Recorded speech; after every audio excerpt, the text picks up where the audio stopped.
Today, guys, I'm going to be showing you exactly how you can farm the witch ingredients extremely fast. So recently, there's been a new update push that will literally allow us to farm these way faster than we were before. So I know for a lot of you guys, you're kind of worried because you don't have a ton of time to grind these witch ingredients that you need for the update. So if you take a look at the bestiary, it will basically tell us how much time is left. Fish fry 2. So we have around 5 days left. You have 5 to complete this. And I don't know how long does it stay on screen? All right, so obviously we have 5 days left. So a lot of you guys are getting a bit concerned about if you're going to be able to complete this or not. For me, I'm getting really close, but there's still some items I need to finish collecting. But I have you guys because there is now a new method to actually farming these, which is going to make it insanely better. I don't know if I've just been missing out on this, but I'm pretty sure this was a newer addition or part of the buff. But yeah, I'll show you how I'm going to go ahead and start farming this update a lot faster and getting these fingers a lot faster. So the very first thing we need to take into account is that this one has just spawned in near Moosewood. So I'm going to go ahead and jump on and get ready to go to Moosewood. Actually, I can honestly just use the mirror. All right, so I'm currently at Moosewood and we're going to take a little look-see at wherever the goblin is.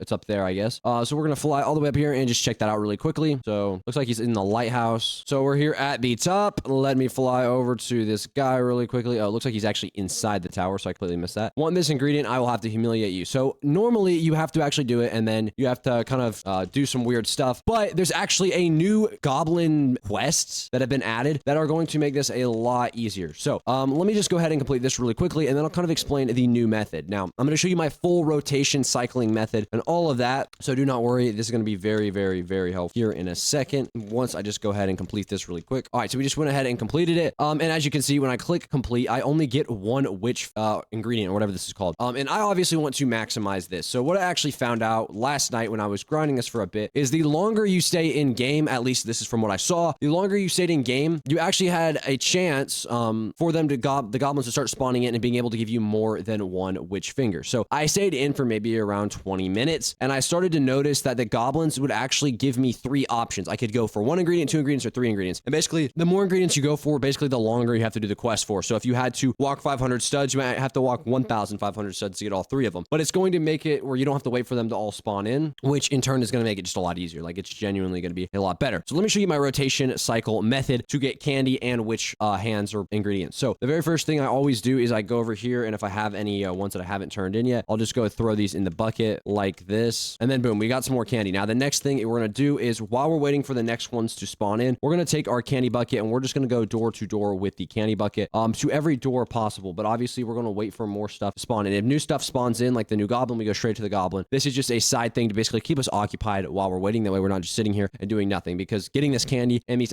extra items is going to help us, especially if there's other quests that you haven't completed, because there's a lot of quests where you're going to need this, right? So we're going to do the full cycle, the full rotation. And again, the longer we stay in the game, I think that's what affects the actual chance for the goblin to give you 3 instead of 1. But basically you can say whatever, I'll try hardest for 3 ingredients. So basically it's just like the normal goblin, but he'll basically have 3 options for you to select from and you can choose whichever one you want from that list. But yeah, that makes grinding a lot easier. I've already been able to get most of the rewards because of it. And you sit here for around an hour or 2 and grind these, you should be able to complete the majority of it, I would say. So yeah, that is pretty much it for this video. If you guys did enjoy, please make sure to leave a like, comment, subscribe, and I'll see you guys in the next video.